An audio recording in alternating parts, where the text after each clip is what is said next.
ফাঁসির মঞ্চে না দেখছি, এই বাংলাদেশে কেউ যেন ভুল ক্রমেও ওই নির্বাচনের কথা না বলে। সরকারকে আমাদের জায়গা থেকে অনেকবার বলেছি, এই সরকারের দুইটা বিভাগের কাজ শুধু কাজের জন্য কাজ না, এটা তাদের রক্তের উপরে দাঁড়িয়ে যে দায়বদ্ধতা নিয়েছে, এই দায়বদ্ধতার জন্য কাজ। আইন বিভাগ, বিচার বিভাগ, এখানে স্বরাষ্ট্র মন্ত্রণালয়, স্বরাষ্ট্র উপদেষ্টা এবং এখানে আইন ও বিচার বিভাগের মন্ত্রণালয়, এখানে যিনি উপদেষ্টা রয়েছেন, এই দুইজন উপদেষ্টা তারা যদি এই খুনি হাসিনার দৃশ্যমান বিচার এই অন্তর্বর্তীকালীন সরকারের সময়ে করে না যেতে পারেন, তাহলে এই সরকারের সবচেয়ে বড় দায়বদ্ধতা এবং সবচেয়ে বড় লেজিটিমেসি তারা হারাবেন এবং সারা জীবন এটা তাদেরকে এই দায় বহন করে যেতে হবে।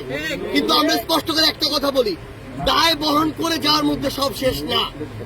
এই বিচার এই অন্তর্বর্তীকালীন সরকারের সময় করতে হবে এবং যে সময়টুকু এই সরকারের আছে, নির্বাচনের আগেই খুনি হাসিনাকে বাংলাদেশে নিয়ে এসে ফাঁসির মঞ্চে নিতে হবে। যতদিন না আমরা খুনি হাসিনাকে ওই ফাঁসির মঞ্চে না দেখছি, এই বাংলাদেশে কেউ যেন